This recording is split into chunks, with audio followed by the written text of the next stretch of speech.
एक लड़की जिसने अपनी पूरी जिंदगी हीरो बनने के लिए लगा दी, एक हीलर जो दुनिया की नजरों में छुपकर लोगों की मदद करता है, और एक ऐसा राज जो पूरे किंगडम को हिला सकता है। लेकिन आज सबसे बड़ा सवाल ये नहीं है कि विलन कौन है, बल्कि ये है कि जब सच सामने आएगा तो क्या रोज उस इंसान को पहचान पाएगी जिसे वो इतने दिनों से ढूंढ रही है, या फिर जिस आदमी को वो पकड़ने निकली है वही उसकी जान बचाने वाला निकलेगा। अगर आपने पिछले एपिसोड मिस कर दिए हैं तो पहले उन्हें जरूर देखिए, और अब बिना किसी देरी के चलिए शुरू करते हैं। पिछले एपिसोड में हमने देखा था कि रोज ने बिना कुछ सोचे समझे जेनोस पर अटैक कर दिया था। उसे पूरा यकीन था कि जेनोस ने लिली को किडनैप कर रखा है, लेकिन अगले ही पल सब कुछ उल्टा पड़ गया। रोज लिली से कहती है, तुम अब सेफ हो, तुम्हें डरने की जरूरत नहीं है। लिली गुस्से में कहती है, लगता है आपको गलतफहमी हो गई है, मास्टर जेनोस मुझे किडनैप नहीं किया, उन्होंने मेरी जान बचाई थी। ये सुनते ही रोज का चेहरा देखने लायक था। उसे समझ नहीं आता कि अब क्या बोलें। वो तुरंत माफी मांगने लगती है और जेनोस भी शांत आवाज में से कहता है, हाँ तुम्हें वाकई गलतफहमी हो गई थी। लेकिन रोज को एक और बात परेशान कर रही थी। उसका अटैक सीधा जेनोस को लगा था, फिर भी उसे एक खरोच नहीं आई थी, और ये बात उसके गले से उतर नहीं रही थी।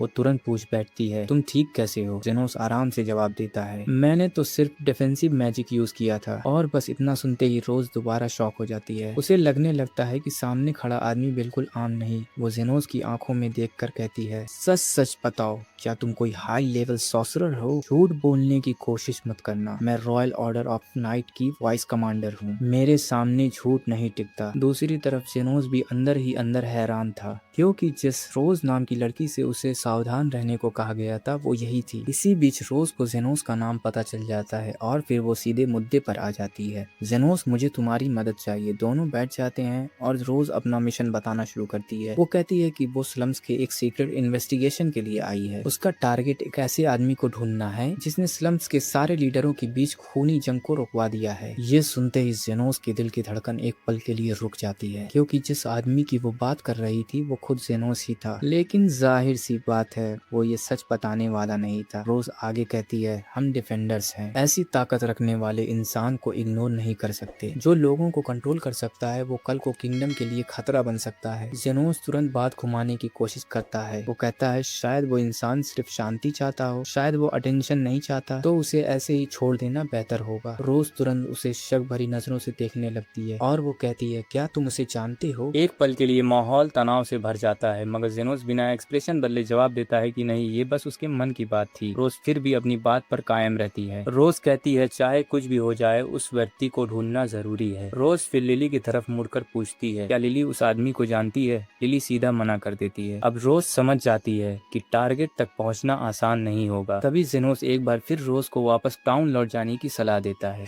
जेनोस कहता है कि वो खुद रोज को रास्ता दिखाएगा। रोज मान जाती है और दोनों बाहर निकलने लगते हैं, लेकिन तभी रोज की नजर कमरे के एक बेड पर पड़ जाती है। रोज तुरंत पूछती है, ये दूसरा बेड यहाँ क्यों रखा हुआ है? जेनोस जल्दी से जवाब देता है कि ये बस एक पुराना एक्स्ट्रा बेड था जिसे वो बाहर फेंकने वाला था। लेकिन रोज के दिमाग में एक नया आइडिया आ चुका था। रोज कहती है कि अगर बेड वैसे भी खाली है तो क्या वो कुछ दिन के लिए यहाँ रुक सकती है? रोज जेनोस को सच बताती है कि टारगेट की लोकेशन उसके पास नहीं है, और वो कहती है, अगर मैं स्लम्स में रहूंगी तो इन्वेस्टिगेशन मेरे लिए आसान हो जाएगी। रोज ये भी कहती है कि वो रहने का पैसा भी देगी। आखिरकार जेनोस को रोज की बात मानना ही पड़ता है, और इस तरह रोज टेम्परेरी जेनोस के घर पर रहने लगती है। लेकिन उसे क्या पता था कि जिस इंसान को पकड़ने के लिए वो इतनी मेहनत कर रही है वही इंसान उसका अब हाउसमेट है। रोज जब जेनोस के घर पे रुक जाती है तो माहौल धीरे धीरे शांत हो जाता है, लेकिन ये शांति ज्यादा देर तक टिकने वाली नहीं थी। इसी बीच लिली चाय लेकर रोज के पास आती है। सब कुछ नॉर्मल सा लग रहा था, मगर कुछ ही देर बाद लिली सीधा जेनोस के पास पहुंच जाती है और बच्चों की तरह जिद करने लगती है। लिली जेनोस से कहती है कि उसे प्यार से वो सहलाए। जेनोस पहले मना करने की कोशिश करता है, लेकिन लिली अपनी जिद छोड़ने को तैयार नहीं होती। आखिरकार जेनोस को लिली की बात माननी ही पड़ती है। हैरानी की बात ये थी कि लिली बार बार रोज की तरफ देख रही थी, जैसे वो जानबूझकर रोज का ध्यान चाहती हो। जेनोस के सबसे करीब कौन है? कुछ देर बाद लिली सो जाती है। जेनोस लिली को आराम से उठाकर उसके कमरे में सुला देता है। अब घर में सिर्फ रोज और जेनोस रह जाते हैं। मौका देखकर रोज एक और सवाल पूछती है। रोज जेनोस को याद दिलाती है कि लिली को स्लेव ट्रेडर्स ने पकड़ने की कोशिश की थी। रोज पूछती है, कि क्या जेनोस उन लोगों के बारे में जानता है, मगर जेनोस मना कर देता है। जेनोस कहता है कि उन क्रिमिनल्स को वो पहचानता नहीं। ये सुनकर रोज का चेहरा गंभीर हो जाता है। रोज कहती है कि इसका मतलब स्लम्स के अंदर बच्चों को किडनैप करके बेचा भी जा रहा है। रोज फिर माफी मांगते हुए कहती है कि इसी वजह से उसने पहले जेनोस को किडनैपर समझ लिया था, और रोज मान लेती है कि उसे बहुत जल्दी गुस्सा आ जाता है। रोज कहती है कि ये उसकी सबसे बड़ी खामियों में से एक है। ये सुनकर जेनोस हल्का सा ताना मारते हुए कहता है कि सुनने में तो लगता है कि रोज के अंदर काफी सारी कमियां हैं। रोज मुस्कुराने की जगह पूरी ईमानदारी से जवाब देती है। रोज कहती है कि उसका सपना रॉयल गार्ड्स का परफेक्ट मेंबर बनना है। साथ ही रोज एक ऐसा हीरो बनना चाहती है जो लोगों की रक्षा कर सके। बातों ही बातों में रोज एक बहुत अजीब सवाल पूछ लेती है। रोज पूछती है कि क्या किसी हीलर के लिए इतना पावरफुल होना मुमकिन है कि वो पूरा कटा हुआ हाथ उगा सके वापस। रोज बताती है कि आम हीलर ऐसा नहीं कर सकते, सिर्फ टॉप सीक्रेट लेवल के हीलर्स ही इतनी इम्पॉसिबल हीलिंग कर सकते हैं। ये सुनकर जेनोस थोड़ा घबरा जाता है। जेनोस पूछता है कि रोज अचानक ये सब क्यों पूछ रही है। तब रोज उसे एक पुरानी घटना बताती है। रोज कहती है कि उसकी लड़ाई सोफिया से हुई थी, और उस लड़ाई में रोज ने सोफिया के हाथ को बहुत बुरी तरह से जख्मी कर दिया था। लेकिन जब रोज ने बाद में सोफिया को स्लम्स में देखा, तब सोफिया का हाथ बिल्कुल नॉर्मल था, जैसे उसे कभी चोट लगी ही ना हो। रोज कहती है कि अगर कोई ऐसा हीलर सच में मौजूद है तो उसकी पावर आम लोगों की समझ से बाहर है, और अगर दुनिया को उसके बारे में पता चल गया तो बहुत बड़ी परेशानी खड़ी हो सकती है। आखिर में रोज कहती है कि वो कल सुबह फिर इन्वेस्टिगेशन शुरू करेगी। बात खत्म होने ही वाली थी, लेकिन तभी जेनोस एक पर्सनल सवाल पूछ लेता है। जेनोस पूछता है कि रोज को इतनी स्लम से नफरत क्यों है। ये सवाल सुनते ही रोज का चेहरा बदल जाता है। कुछ पल के लिए माहौल पूरी तरह से खामोश हो जाता है। फिर रोज धीरे से अपनी कहानी बताना शुरू करती है। रोज कहती है कि उसकी माँ को एक ऐसा क्रिमिनल ने मार दिया था जो स्लम्स में रहता था। ये सुनकर जेनोस भी गंभीर हो जाता है। रोज बताती है कि उसकी माँ बहुत दयालु और नेक इंसान थी। रोज की माँ रोज स्लम्स जाकर भूखे लोगों को खाना खिलाती थी। रोज के मुताबिक उसकी माँ ने अपनी जिंदगी दूसरों की मदद करने में लगा दी थी, लेकिन एक दिन सब कुछ बदल गया। एक चोर ने रोज की माँ की वेडिंग रिंग चुराने की कोशिश की, और उसी घटना में रोज की माँ की जान चली गई। रोज की आवाज भारी हो जाती है। रोज कहती है कि उसकी माँ ने अनेक लोगों को बचाया था, मगर जब उसकी माँ को मदद की जरूरत थी तब उसे बचाने के लिए कोई नहीं आया। उस दिन बाद रोज ने एक कसम खा ली थी। रोज ने फैसला किया था कि वो एक ऐसा हीरो बनेगी जो लोगों के लिए जस्टिस लेकर आएगा। रोज ने दिन रात मेहनत की और आखिरकार रॉयल नाइट्स की हिस्ट्री की सबसे यंग वॉइस कमांडर बन गई। रोज कहती है कि लोग उसे एक खास नाम से बुलाते हैं। वो नाम था आयरन रोज, लेकिन इस टाइटल के पीछे एक दर्द छुपा हुआ था। रोज धीरे से कहती है कि माँ की मौत के बाद वो कभी दिल से मुस्कुरा नहीं पाई। फिर अगली सुबह रोज इन्वेस्टिगेशन के लिए निकल जाती है। जाते वक्त रोज बताती है कि वो रात तक वापस आ जाएगी। सीन शिफ्ट होता है। दूसरी तरफ जेनोस अपने काम में लगा हुआ था। जेनोस सोफिया का इलाज कर रहा था, लेकिन जेनोस के दिमाग में बार बार रोज की कहानी घूम रही थी। ये देखकर कार्मिला जेनोस से कहती है कि इतना सोचने की जरूरत नहीं है। कार्मिला समझाती है कि दुनिया में बहुत लोग दर्द भरी जिंदगी जीते हैं, रोज की कहानी भी उनमें से एक है। मगर तभी एक अनएक्सपेक्टेड चीज हो जाती है। रोज उसी समय वापस लौट आती है। दरअसल रोज अपनी एक चीज भूल गई थी, लेकिन जैसे ही रोज घर के अंदर आती है, रोज की नजर सीधा सोफिया पर पड़ती है, और अगले ही पल रोज अपनी गन निकाल लेती है। सोफिया भी तुरंत अलर्ट हो जाती है। माहौल पल भर में तनाव से भर जाता है। रोज गुस्से में सोफिया से पूछती है कि सोफिया, यहाँ तुम क्या कर रही हो। तभी लिली बीच में बोल पड़ती है। लिली जल्दी से कहती है कि सोफिया भी रास्ता भटक गई थी, इसलिए सोफिया यहाँ आ गई। सोफिया भी लिली की बात का साथ देते हुए कहती है कि वो भी रास्ता पूछने आई है, लेकिन रोज इतनी आसानी से मानने वाली नहीं थी। रोज की नजर सीधा सोफिया के हाथ पर जाती है। रोज पूछती है कि सोफिया के हाथ कैसे ठीक हो गया। रोज का मानना था कि जरूर किसी पावरफुल हीलर ने सोफिया को हील किया है, और शायद वही मिस्टीरियस मेडिटर भी है। रोज कहती है ऐसा इंसान सोसाइटी के लिए खतरा बन सकता है, मगर सोफिया तुरंत रोज की बात काटते हुए कहती है कि हर सोसाइटी में खतरा होता है, सिर्फ स्लम्स को दोष देना सही नहीं। फिर सोफिया एक और शौक देने वाली बात बताती है। सोफिया कहती है बच्चों के किडनैपिंग केसेस के बीच एक नोबेल का हाथ हो सकता है। ये सुनकर रोज हैरान हो जाती है, लेकिन रोज तुरंत जवाब देती है कि सारे क्राइम स्लम्स के अंदर ही हो रहे हैं। सोफिया समझाती है कि क्राइम स्लम्स में इसलिए होते हैं क्योंकि यहाँ सिक्योरिटी कम है और लोग यहाँ ध्यान नहीं देते,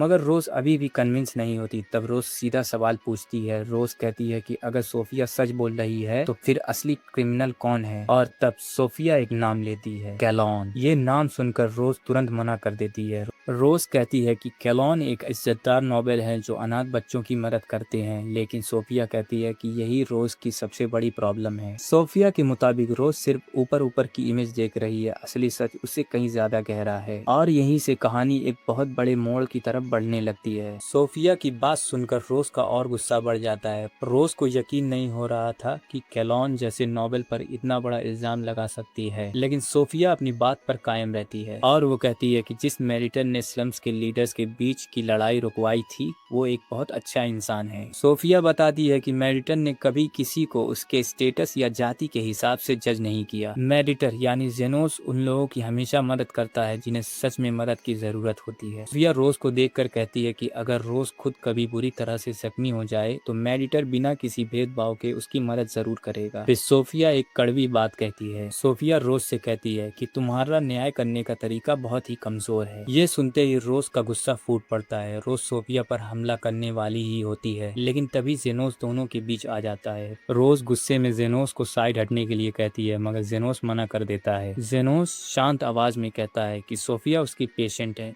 जेनोस माफी मांगते हुए कहता है कि उसे ये बात पहले ही बता देनी चाहिए थी। जेनोस वो सच बोल देता है जिसे सुनने के लिए रोज इतने दिनों से कोशिश कर रही थी। जेनोस कहता है कि जिस मेडिटर को तुम ढूंढ रही हो वो और कोई नहीं, मैं ही हूँ। ये सुनकर रोज शॉक हो जाती है। रोज को इस बात पर बिल्कुल विश्वास नहीं होता। रोज कहती है कि मेडिटर एक लेजेंडरी हीलर है और तुम्हारी खासियत तो डिफेंसिव मैजिक है। रोज के मुताबिक एक ही इंसान का दो अलग अलग मैजिक फील्ड्स में इतना पावरफुल होना नामुमकिन है, लेकिन जेनोस आराम से समझाता है। जेनोस कहता है कि हीलिंग मैजिक और डिफेंसिव मैजिक की बुनियाद काफी मिलती जुलती है, इस वजह से दोनों को साथ में इस्तेमाल करना उसके लिए मुश्किल नहीं। रोज अब भी उलझन में थी, मगर उसके पास जेनोस की बात को झूठ साबित करने का सबूत ही नहीं था। आखिर में रोज कहती है कि अगर जेनोस मेडिटर और डेमी ह्यूमन से दोनों से जुड़ा हुआ है तो उसके लिए जेनोस के घर में रुकना सही नहीं होगा। ये कहकर रोज वहाँ से चली जाती है। इसी बीच लिली नोटिस करती है कि रोज स्लम्स के उस हिस्से की तरफ जा रही है जहाँ आम लोग बहुत कम ही जाते हैं। इस बात को लेकर जेनोस भी थोड़ा परेशान हो जाता है। जेनोस को अंदाजा हो जाता है कि रोज शायद कैलॉन के पास जा रही है, और वही हो भी रहा था। फिर सीन शिफ्ट होता है और हमें रोज को दिखाया जाता है। रोज अपने वेपन्स को जमा करवाती है और कैलॉन के मेंशन में पहुंच जाती है। रोज सिक्योरिटी इंस्पेक्टेशन का बहाना बनाकर कैलॉन से मिलती है। रोज बताती है कि एरिया में चोरी और क्राइम्स बढ़ रहे हैं, इसलिए रोज लोकल सिक्योरिटी का इंस्पेक्टेशन कर रही है। फिर हम देखते हैं कैलॉन मुस्कुराते हुए रोज का स्वागत करता है। कैलॉन पूरी कोऑपरेशन देने का नाटक करता है। इसके बाद कैलॉन रोज को अपना घर दिखाता है। रोज हर जगह ध्यान से जांच करती है, मगर उसे कहीं भी कोई सस्पिशियस चीज नजर नहीं आती। कुछ देर के लिए रोज को लगने लगता है कि शायद सोफिया ने झूठ बोला था। इंस्पेक्टेशन खत्म होने के बाद रोज वापस जाने लगती है, लेकिन तभी रोज वॉशरूम जाने की परमिशन मांग लेती है। कैलॉन इजाजत दे देता है, मगर रोज का असली इरादा कुछ और था। रोज के दिल में अभी भी शक बाकी था, इसलिए वॉशरूम के बहाने रोज चुपके से इन्वेस्टिगेशन जारी रखती है। तभी रोज को एक पुराना कुआं नजर आता है। हैरानी की बात ये थी कि उस कुएं के आसपास का माहौल थोड़ा अजीब लग रहा था। रोज बिना वक्त गवाए नीचे उतर जाती है और जो नजारा रोज देखती है उसे देखकर रोज के पैरों तले जमीन खिसक जाती है, क्योंकि नीचे कई बच्चों को कैद करके रखा गया था। सभी बच्चे डरे हुए थे।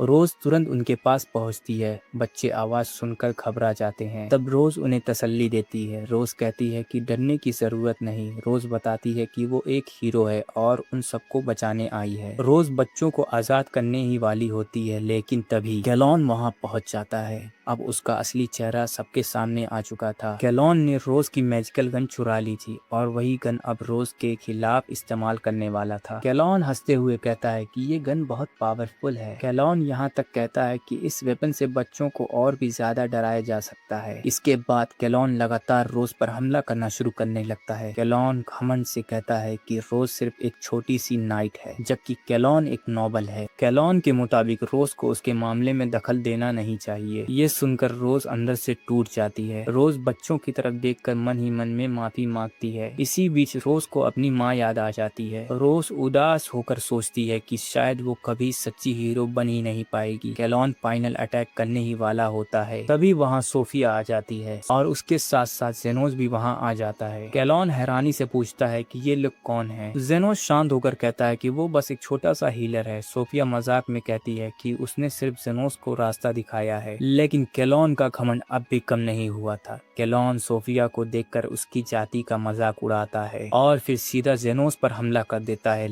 हमला लगने के बाद भी जेनोस को कुछ भी नहीं होता। ये देखकर कैलॉन का चेहरा सफेद पड़ जाता है। जेनोस धीरे धीरे कैलॉन की तरफ चलना शुरू करता है। इसी बीच कैलॉन बार बार अटैक कर रहा होता है, मगर हर अटैक बेकार साबित होता है। अब कैलॉन के चेहरे पर पहली बार डर साफ दिख रहा था। कैलॉन चिल्लाते हुए पूछता है कि उसकी गन क्यों नहीं काम कर रही, लेकिन जेनोस बिना रुके उसकी तरफ बढ़ता रहता है। आखिरकार डर के मारे कैलॉन भागने की कोशिश करता है, मगर कैलॉन गिर पड़ता है। तभी जेनोस उसके पास पहुंच जाता है। जेनोस जमीन पर गिरी हुई गन उठा लेता है और सीधा कैलॉन पर तान देता है। कैलॉन गुस्से में जेनोस से कहता है कि तुम्हारी हिम्मत कैसे हुई एक नोबल पर गन तानने की, मगर जेनोस का जवाब और भी डरावना था। जेनोस कहता है कि अगर जरूरत पड़ी तो वो ट्रिगर भी दबा देगा। ये सुनकर कैलॉन अपनी जान की भीख मांगने लगता है, लेकिन जेनोस उसकी बात नहीं मानता। अगले ही पल जेनोस ट्रिगर दबा देता है। अटैक की वजह से कैलॉन बेहोश हो जाता है। रोज ये सब देखकर हैरान हो जाती है। रोज तुरंत पूछती है कि क्या जेनोस ने कैलॉन को मार दिया, मगर जेनोस मना कर देता है। जेनोस कहता है कि कैलॉन सिर्फ बेहोश हुआ है और असली सजा देना रॉयल नाइट्स का काम है। लेकिन तभी एक और प्रॉब्लम सामने आती है। लड़ाई के दौरान रोज का हाथ कट चुका होता है। रोज समझ चुकी होती है कि अब उसका बचना मुश्किल है। रोज जेनोस से कहती है कि रॉयल नाइट्स को सारी सच्चाई बता दी जाए, लेकिन जेनोस कुछ और ही सोच रहा होता है। जेनोस कहता है कि इतना बड़ा काम रोज को खुद करना चाहिए। ये कहकर जेनोस हीलिंग शुरू कर देता है और अगले ही पल रोज की आंखों के सामने नामुमकिन चीज हो जाती है। रोज का कटा हुआ हाथ धीरे धीरे जनरेट होने लगता है। कुछ ही पल में रोज का हाथ पूरी तरह से वापस आ जाता है और ये देख रोज शॉक हो जाती है। अब सारी बातें क्लियर हो चुकी थी। रोज धीरे से कहती है कि इसका मतलब जेनोस ही मेडिटर है। जेनोस शांत मुस्कुराहट के साथ कहता है कि उसने पहले ही सब कुछ बता दिया था। ये सुनकर रोज का सर शर्म से झुक जाता है। रोज कहती है कि शायद वो कभी परफेक्ट हीरो नहीं बन पाएगी, मगर जेनोस तुरंत रोज की बात को काट देता है और कहता है कि परफेक्ट हीरो जैसी कोई चीज ही नहीं होती। जो लोग दूसरों के लिए लड़ते हैं वो खुद भी जख्मी होते हैं। इसी दौरान बच्चे रोज के बारे में पूछने लगते हैं। बच्चे जानना चाहते थे कि रोज कहाँ पर है। तब जेनोस रोज की तरफ देखकर कहता है कि बच्चों को बचाने के लिए सबसे पहला कदम रोज ने उठाया था,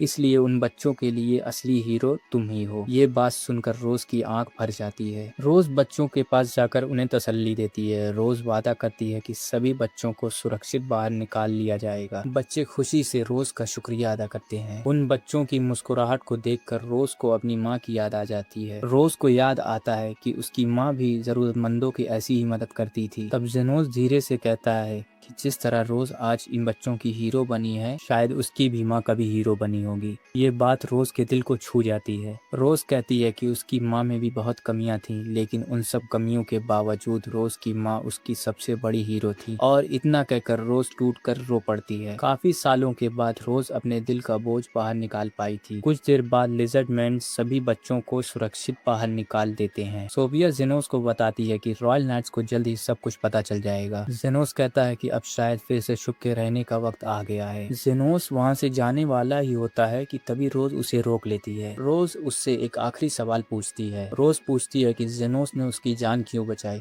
जेनोस का जवाब सुनकर सब हैरान हो जाते हैं। जेनोस कहता है कि रोज ने अभी तक उसके घर में रहने का किराया नहीं दिया है और हीलिंग की फीस भी बाकी है, और अगर रोज मर जाती तो पैसे कौन देता। ये सुनकर रोज कुछ पल के लिए चुप हो जाती है और फिर कई सालों के बाद पहली बार रोज दिल खोलकर हंस पड़ती है। रोज की मुस्कुराहट देखकर जेनोस भी हल्का सा मुस्कुरा देता है। जेनोस मजाक में कहता है कि इसका मतलब रोज भी स्माइल कर सकती है। और इसी इमोशनल सीन के साथ इस एपिसोड का एंड होता है। मिलते हैं अगले एपिसोड में, तब तक के लिए बाय बाय।